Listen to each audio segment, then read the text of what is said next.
Bhagavate Vasudevaya. Om Namo Bhagavate Vasudevaya. Narayanam Namaskritya Naram Chaiva Narottamam Devim Saraswatim Vyasam Tato Jayam Udirayet. Nashta Prayeshu Abhadreshu Nityam Bhagavata Sevaya Bhagavate Uttama Shloke Bhaktir Bhavati Neshtiki. Om Agyana Timirandasya Gyananjana Shalakaya Chakshur Unmilitam Yena Tasmai Shri Guruve Namaha. Sri Chaitanya Manobhistam Stapitam Yena Bhutale Swayam Rupa Kadamayam Dadati Swapadantikam Vandeham Shri Guru Shri Yuta Padakamalam Shri Gurun Vaishnavamscha Shri Rupam Sagarajatam Sahagana Raghunathanvitam Tam Sajivam Sadvaitam Savadutam Parijana Sahitam Krishna Chaitanya Devam Shri Radha Krishna Padan Sahagana Lalita Shri Vishakanvitamscha He Krishna Karuna Sindhu Dinabandho Jagatpate Gopesha Gopika Kanta Radha Kanta Namostate Tapta Kanchana Gaurangi Radhe Vrindavaneshwari Vrishabhanu Sute Devi Pranamami Hari Priye Nama Om Vishnu Padaya Krishna Pristhaya Bhutale Srimate Bhaktivedanta Swamin Iti Namine Namaste Saraswati Deve Gauravani Pricharine Nirviseshasha Shunyavadi Paschatya Deshatarine Vanchakalpa Tarubhyascha Kripa Sindhu Bhaevacha Patitanam Pavanebhyo Vaishnavebhyo Namo Namaha Jai Sri Krishna Chaitanya Prabhu Nityananda Shri Advaita Gadadhara Shri Vasadi Gaura Bhakta Vrinda Hare Krishna Krishna Krishna Hare Hare Hare Rama Rama Rama Hare Hare.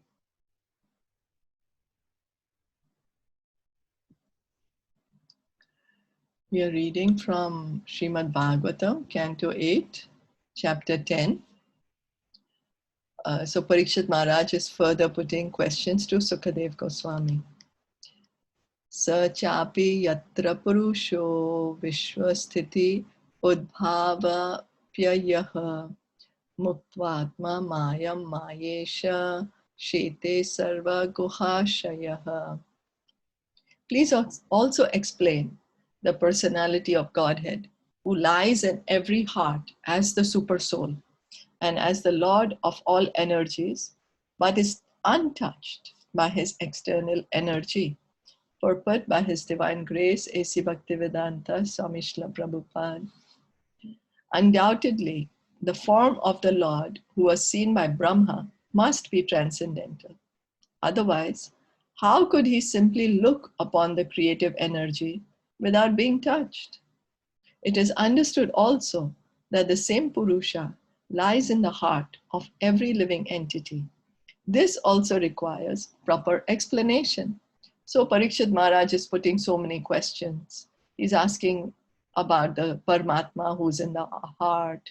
He's asking that, oh, is the form of the Lord transcendental? Is not material like our form? So he's putting all these relevant questions to Sukadev Goswami. Purusha vyayir lokaha sapalaha purva kalpitaha loker amushya vayavaha sapaler iti shushruma. O learned Brahmana, it was formally explained that all the planets of the universe with their respective governors are situated in the different parts of the gigantic body of the Virat Purush. I have also heard that the different planetary systems are supposed to be in the gigantic body of the Virat Purusha. But what is their actual position? Will you explain that? So we had been hearing before how all the different planets are in the different parts of the universal form of the God, how the lower planets are in the feet and then going up like that. So Parikshit Maharaj wants to have more information about that. Yavan kalpo vikalpo va yatha kalo anumiyate bhuta bhavya bhavak shabda ayur manam chayat sataha. Also, please explain the duration of time between creation and annihilation, and that of other subsidiary creations, as well as the nature of time indicated by the sound of past, present, and future. So he wants to know, oh, how long it takes for creation, then how long again for the destruction, how much is the time between them, how much again, when does the next creation happen. Also, please explain the duration and measurement of life of the different living beings, known as demigods, the human beings, etc., in different planets of the universe. So he wants to know about time, about past, present, and future, and also how is each life, the relative life of each living entity. Past, present, and future are different features of time to indicate the duration of life for the universe and all its paraphernalia, including the different living beings in different planets. So these are the questions he's putting to Sukdev Goswami now. Parikshit Maharaj is putting all these questions now, That's right? right. Okay. Okay, thank you. Kalasyanugatirya lakshyate anvibrahati api yavatya karma gatayo yadrishir dvija sattama. O purest of the Brahmanas, please also explain the cause of the different durations of time, both short and long, as well as the beginning of time following the course of action. So he wants to know the detail of time. What is a short time? What is long time? How did time begin? What's the action of time? Text 14. Yasmin karma samavayo yatha yeno pagrahayate gunanam guninam cheva parinamam abhipsatam.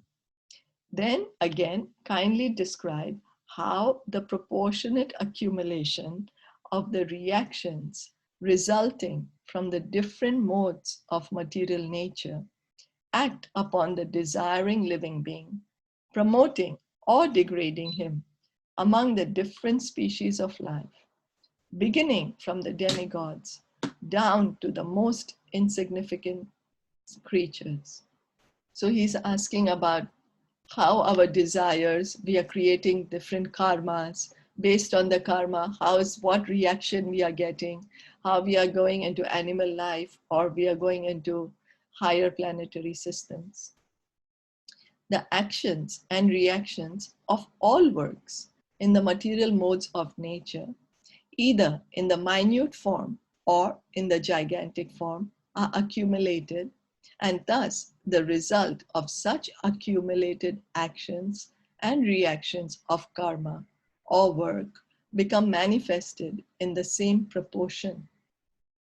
How such actions and reactions take place, what the different procedures are, and in what proportion they act are all subject matters of Maharaj Parikshit's inquiries from the great Brahmana Sukadev Goswami.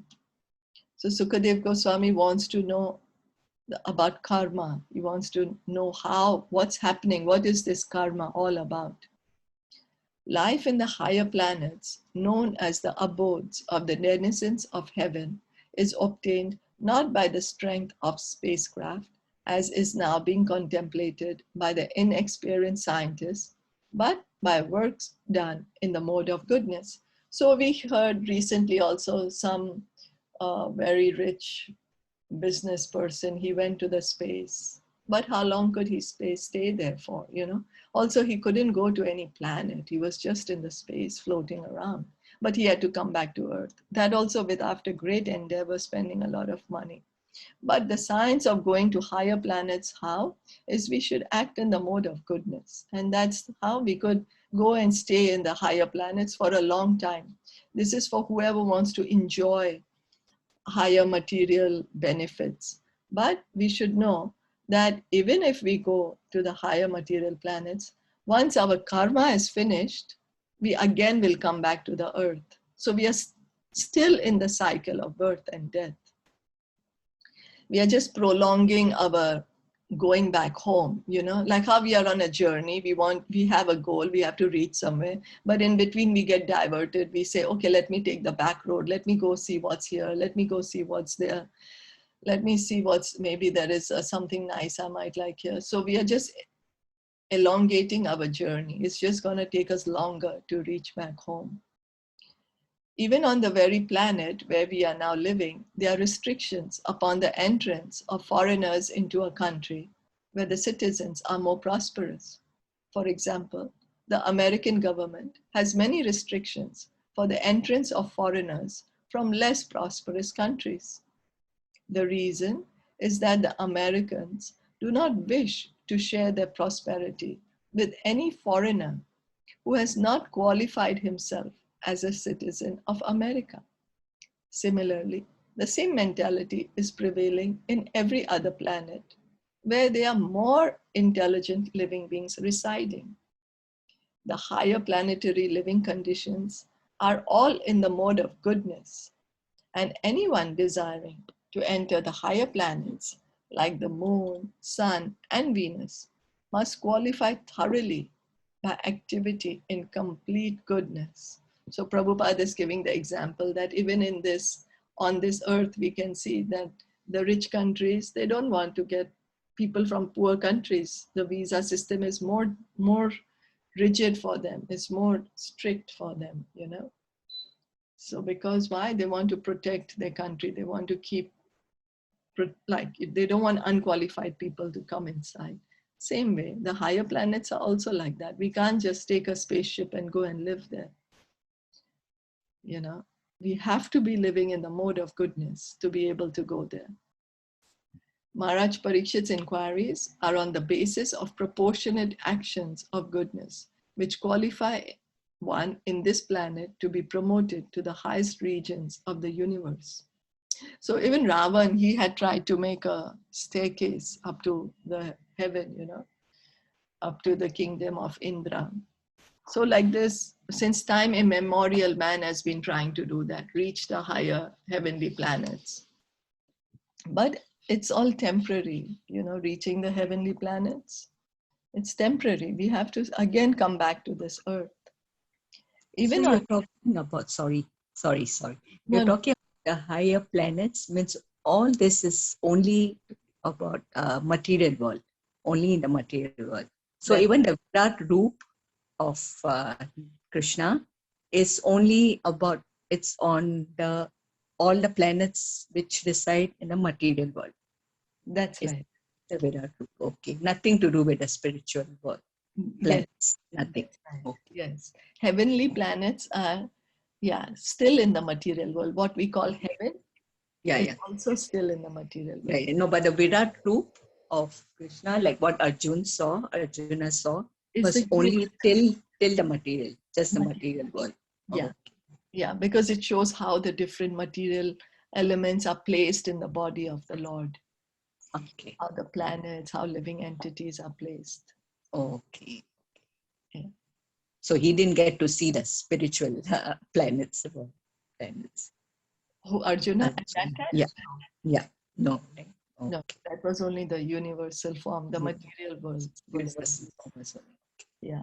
But then see, Arjuna knew that Krishna, his Shyam Sundar form is the original God. So after Krishna showed him the Virat Roop, then Arjuna told him, now you please show me your Narayan form, your four-handed form. Right. Krishna showed him Narayan form. Then Arjuna told him, now you please show me the Shyam Sundar form. Yeah. So even on this planet of our present residence, one cannot achieve a good position within the social order without being qualified with proportionate good work. One cannot forcibly sit on the chair of a high court judge without being qualified for the post. Now, I suppose I say I want to be the judge and I go and sit there. They're going to throw me out of there, you know. They'll say, oh, you're not even qualified. How can you dare to sit on it? So whatever we want, we have to work for it. So laws of karma are always there. Similarly, one cannot enter into the higher planetary systems without being qualified by good works in this life. Persons addicted to the habits of passion and ignorance have no chance of entering the higher planetary systems simply by an electronic mechanism. So, habits of passion and ignorance. If our activities are in passion and ignorance, we cannot go to the heavenly planets. And most of the world right now, as the current affairs is, most of us in the habit of passion and ignorance. You know, all the illicit activities, sinful activities, that's ignorance. Meat eating, gambling, illicit sex, then intoxication. All this is in ignorance. If we are doing that and if we think we are going to go to the heavenly planets, that's not going to happen. And then passion is with too much activity, too much desires.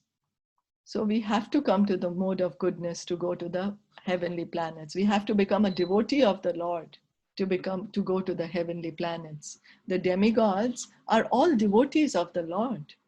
Sure, they're not pure devotees, but they are devotees. That's how they can become demigods, you know, controllers of various, they have these various departments. According to the statement of Bhagavad Gita 9.25, persons trying to qualify themselves for promotion to the higher heavenly planets can go there. Similarly, persons trying for the Pitralokas can go there. Similarly, persons trying to improve the conditions on this earth can also do that. And persons who are engaged in going back home, back to Godhead, can achieve that result. So Krishna says in the Bhagavad Gita, of course, that where do you want to go? That way, if you act, you will go there.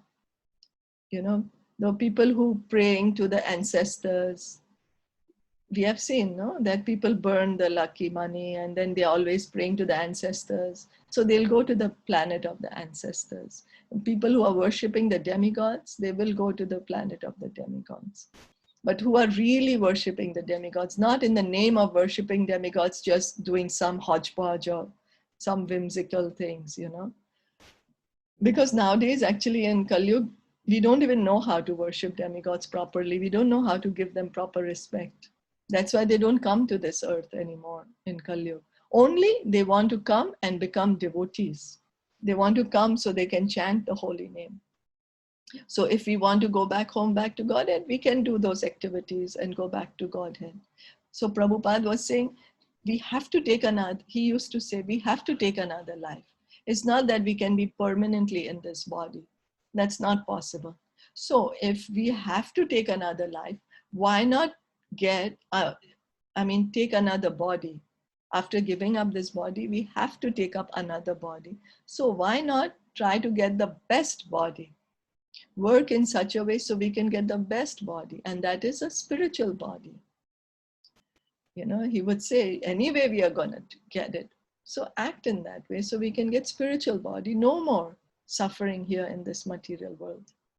The various actions and reactions of work in the mode of goodness are generally known as pious work with devotional service, culture of knowledge with devotional service, mystic powers with devotional service, and at last, devotional service unmixed with any other varieties of goodness. This unmixed devotional service is transcendental and is called Parabhakti. So in the mode of goodness, that devotional service has to be there. So then we are beginning, for example, if there is yogi, he wants to have the Paramatma realization. So he will get some mystic powers. But when he's trying to reach the Paramatma, you know, he is engaging in devotional service by trying to reach the Paramatma. So he might get mystic powers, but because he's doing devotional service, he can realize the Paramatma. Otherwise, he cannot. So devotional service we have to do in any way or the other if we want to improve our situation. So, but how do we go out, get out of this material world? When we do pure devotional service. It alone can promote a person to the transcendental kingdom of God. Such a transcendental kingdom is not a myth, but is as factual as the moon.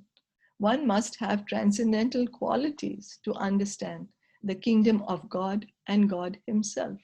So when we engage in bhakti, then we can go to the spiritual world, the kingdom of God. And some people, they don't believe it. They say, why shall I believe you? Why can I believe you? But Srimad Bhagavatam says it. Bhagavad Gita says it. So if they don't believe it, means they're not believing the Vedas. They're not believing the scriptures. Means they need to be educated, you know. But it's like a childish mentality. It's like if you tell a child some calculus equation, and then the child will say, no, it doesn't work that way. You are wrong. But it's because the child is not exposed to it. He has not yet raised his, level of understanding. So he's not able to understand that. But it doesn't mean that that calculation is wrong. It doesn't mean that, you know. So the spiritual world is very real. It exists, and we should try to go there.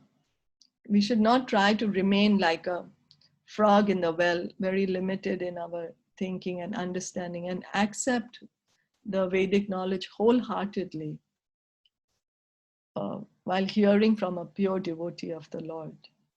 Hearing from pure devotee is important so that we don't get misguided. You know how a good teacher is important to teach us a course of whatever we are learning. We go to the university. That's why we don't just study the textbook by ourselves and the education board gives us a degree. No, we have to go to the university or school, and under the guidance of the teacher, we have to learn the course, and then we get the certificate. We are qualified. So same way, spiritual knowledge is the same. Text 15. Bhupatala kakub vyoma graha nakshatra bhuvritam sarit samudra dvipanam sambhavas chetat okasham.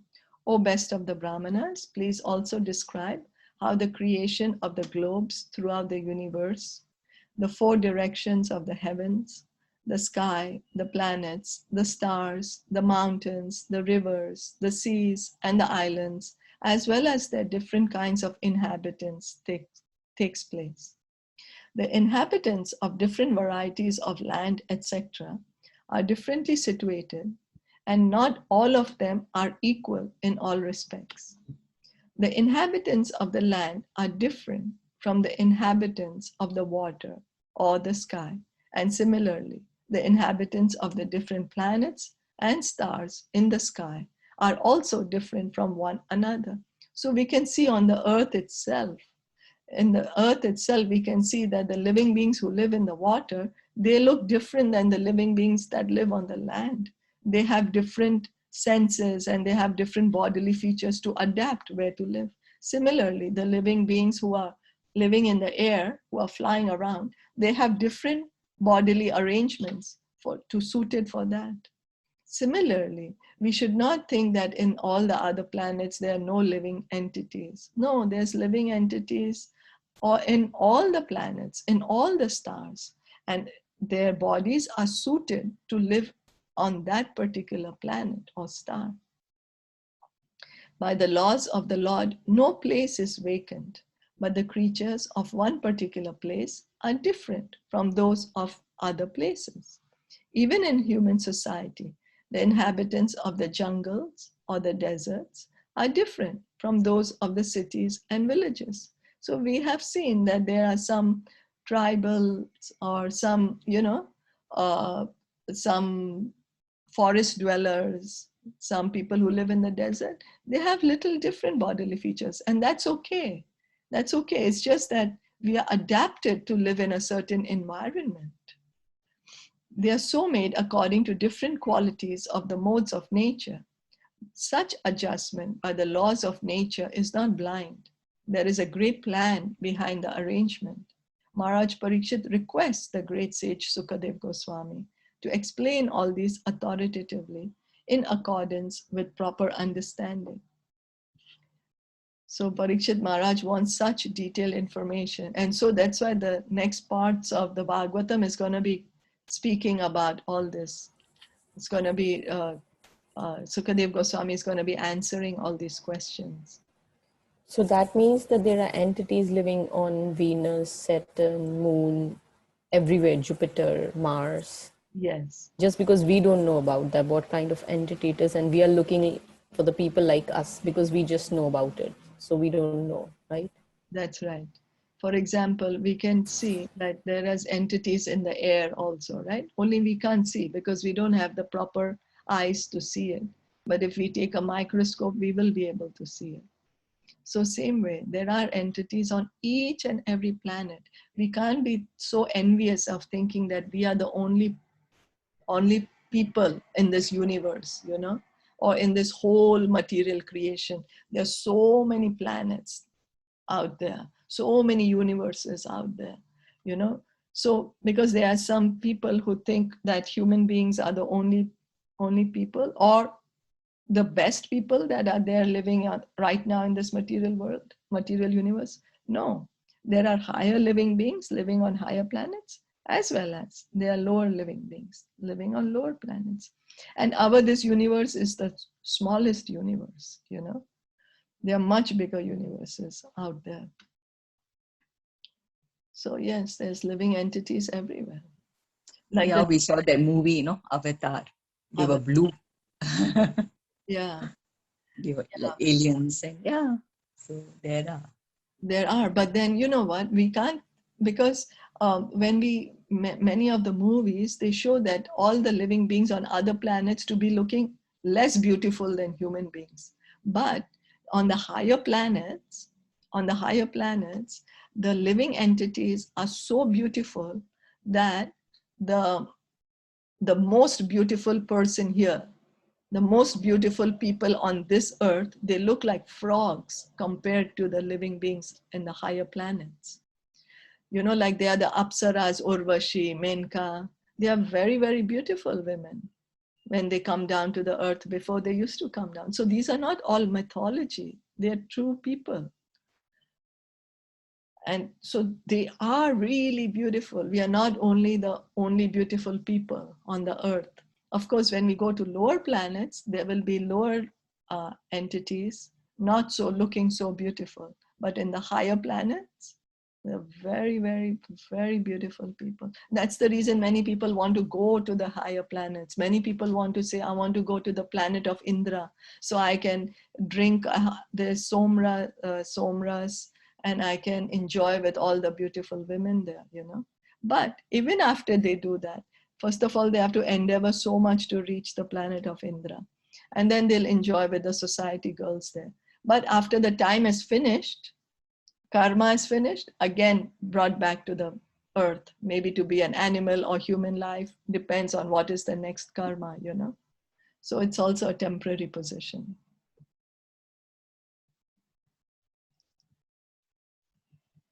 Yeah. So we can stop here. Anybody who had to? Okay. You had any more question or comments or something? Just out of curiosity, and I don't know. So what about the moon? Because people consider it to be really close on Earth, and they claim that you can still land and go. So moon is a higher planet. So the living conditions on moon are even better than on the earth. And the living entities on the moon are more qualified than the living beings on the earth. It's a higher planet than the earth planet.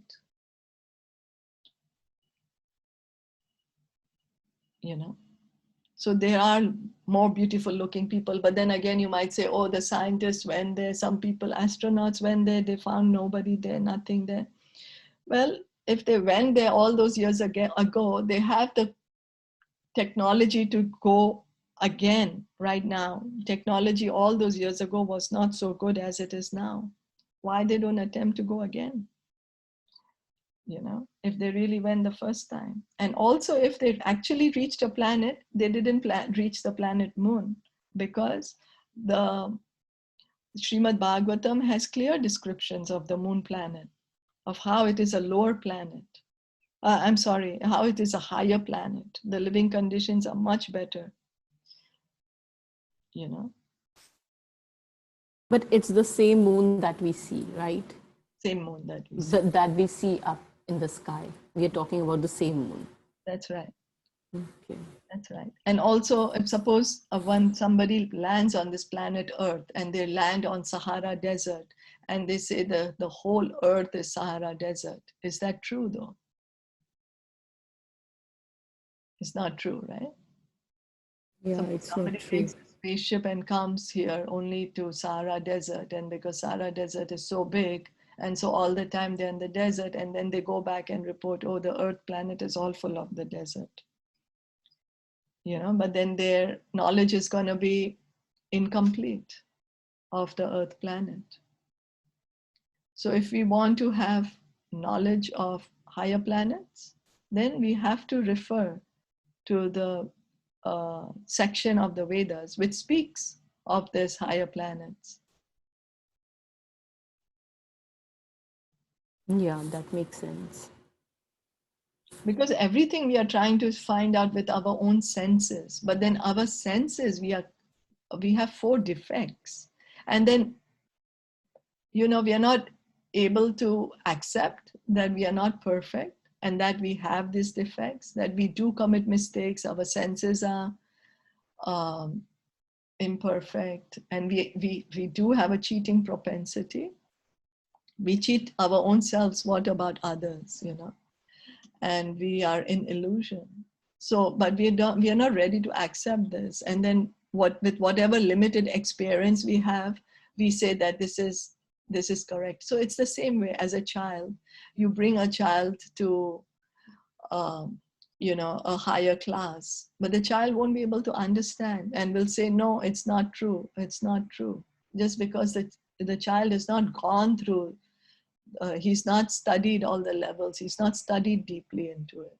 He does not have the capability of doing it right now. But once he gets training over the years, he will understand the more intricacies of, say, whatever it may be, math or science or physics.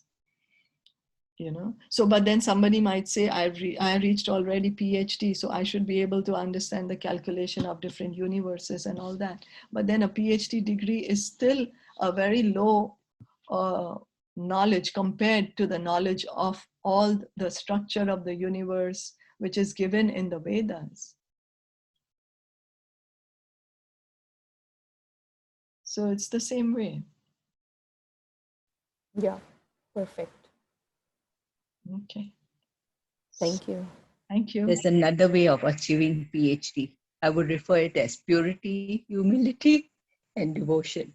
Arey wah, so nice. I think that way we can learn. Oh, so nice. Purity, humility, and devotion. Oh, so good. Thank you. Yeah, it's beautiful. Yeah, because everything we are is same. You know, we are being like children. We are being like children and telling the learned professors and teachers, no, you're all wrong. What I know is correct. You know, the teachers and professors, they are writing sentences and books, and because I can't read, I'm saying, no, you are all wrong. And I'm not taking the effort to start reading, you know, and I start saying I'm wrong. So that is a childish mentality, you know, being like children. So then, as Sneha said, have purity, humility, and devotion. You can start. Okay. Thank you so much. Thank you for joining in. Srimad Bhagavatam ki jai, Srila Prabhupada ki jai. गौर भक्त वृंद की जय. Hari Hari Bol. Hare Hari Krishna. Krishna.